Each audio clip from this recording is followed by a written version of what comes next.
What's up with it, man? Polo Sports Talk and Entertainment here again with another one. Be sure to hit that like button.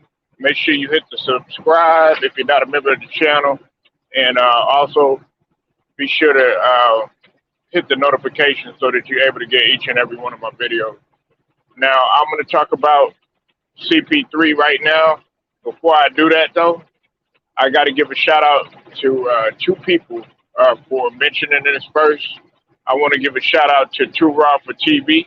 He was the one to break this news first to everybody, and then also to LBZ NBA Talk.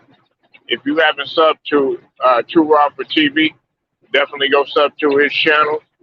He's got Too Raw for Sports, uh, Politically Incorrect, the regular channel Too Raw for TV, and then also he got a music channel too as well. Plays a lot of the favorites that I like too as well, and plus great historian, number one in my eyes on YouTube right now.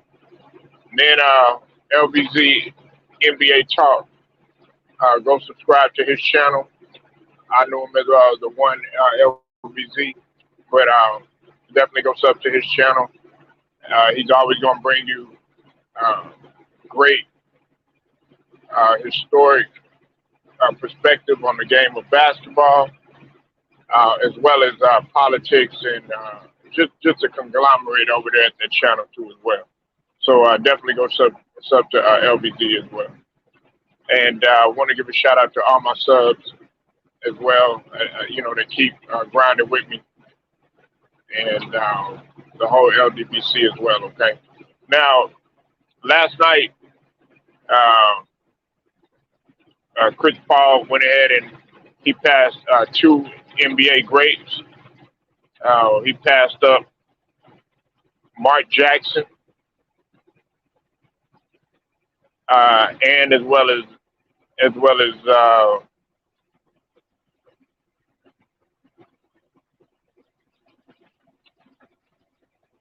1 second.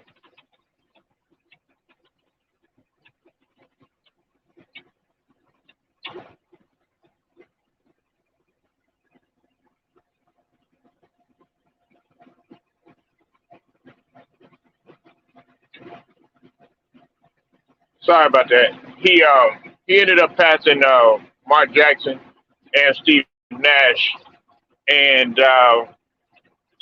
he was good for 10,000 for his 10,336 assists for his career.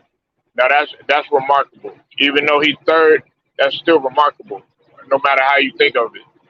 Um, the reason why I had to touch on a point that about what LBZ was saying is that he still has, I think, a little over 500 and some change in order to get to the great John Stockton, who leads not only in lead the NBA all time in assists, but also steals as well. And what people don't know is that CP3 is phenomenal in steals as well. As a matter of fact, earlier in his career, I think he led the league when he was with New Orleans back in the days with New Orleans. I think he might have did it while he was with Clippers too. I'm not too sure, but I know when he was with New Orleans, he actually led the league in both assists and steals at one point in time, multiple times as well. Now, being that I mentioned that, there's a lot of people that feel that CP3. See, it's kind of equal how you look at this. Some people feel that CP3 is up there with the great point guards, and some people feel like no, because he hasn't seen any success in terms of the rings and everything. But we also have to look at circumstances. I think that my Big Mike or Two Raw was instrumental and very informative in letting people know, okay, we can't always justify a player's case by just their rings or their accomplishments and stuff. We have to look at the totality of the situation and what circumstances they're in. Now, true enough, CP3 did have he's had some injuries. It's been at the wrong time, which has robbed him of the success that he wanted to see in the playoffs and in terms of championship. And he also had a chance, this year against the Bucks. And a lot of people were still critical about it too, because they're going to be critical regardless if you get knocked out in the first round or if you fail to get it done in the finals. So I still think he's still remarkable. Now I don't have him in my top three or nothing like that in terms of point guards and stuff, because that's just my personal preference. But when you talk about top 10, yes, absolutely, you gotta.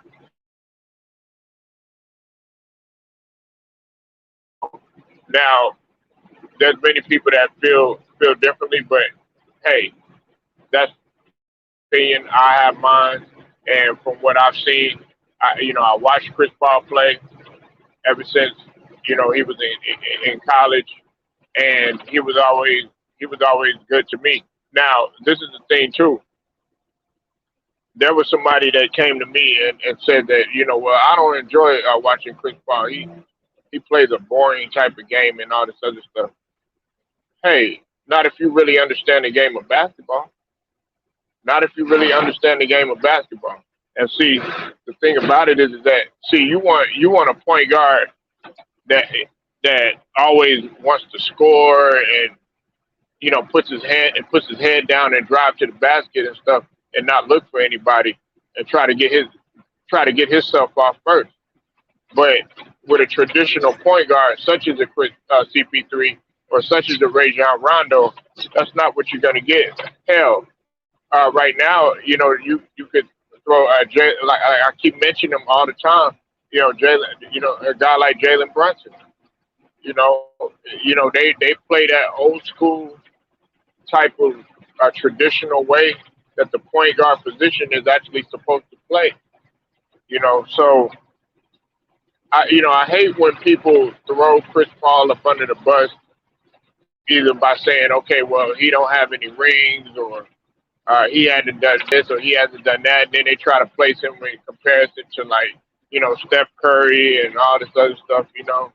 I mean, it some of it is debatable, but some of it really isn't. And I had to really sit back and reflect on some situations where actually Chris Paul might have been successful had the circumstances been different.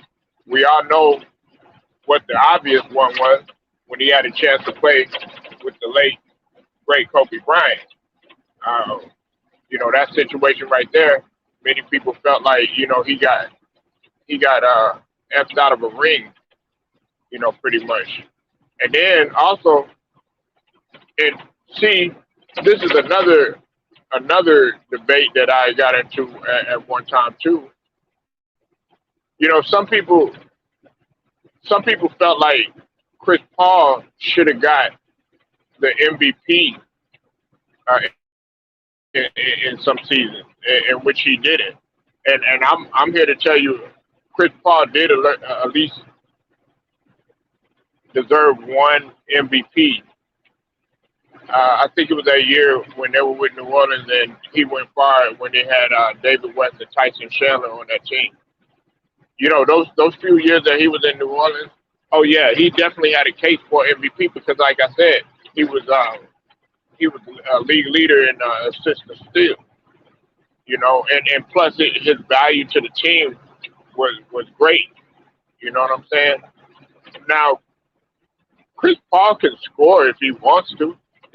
If Chris Paul wanted to light up the building, scoring like 39, 40 points, 50 points, I'm quite sure He could if he really scored at will like he wanted to, but that wasn't that's not his mentality.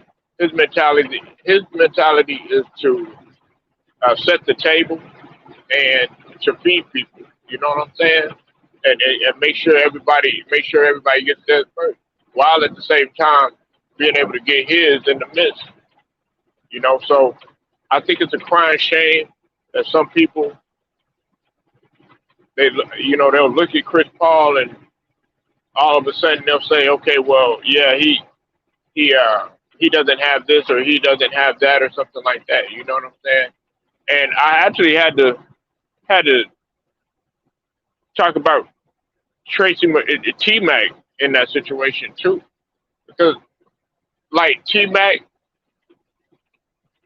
as much as I used to like T Mac and stuff, there was a point in my time I was like, okay, well, man, this guy, he stayed hurt. But then again, I also had to go back and I had to understand, okay, well, with T Mac, the only two players that they were talking about during that time was him and Kobe. Now they would talk about other guys like the AIs and like the Baron Davises and like the Vince Carters. Yeah, I could go. You know, I remember one time when T Mac he had made a statement and he said, "I'm the best two guard in the league," and you know Kobe had took offense to that, and it was a matchup between him and T Mac. And when I looked at that, when you looked at that, you looked at two. It was like a chess match of two titans. Now, when I say titans, I'm not talking about giants or nothing like that, but it was a clash of the best 2 point guards in the league during that time, and they were neck and neck. And I had to look at, what T Mac was saying, because he did have a case during that time. And then also there were circumstances too. But see, my point is that we can't always look. I think where Too Raw, I got to give him credit and it's just due. Is that we got to really look at the circumstances and the situations that these guys are placed in before we automatically judge these guys based on just championship levels of that nature. And when you look at a guy like Chris Paul, it was the injuries and other circumstances too as well in terms of the NBA. So man, shout out to Chris Paul for doing that. He continues to establish himself in history, and he's not done yet. He's not. He hasn't hung up the shoes, and he hasn't called it quits. So we'll see what else is going to be done, though. But y'all tell me what you think. Leave your comments, like this video, share it, subscribe. Also hit the notifications too. Until then, man, it's Polo Sports Talking ENT, man. I'm gonna get at y'all later.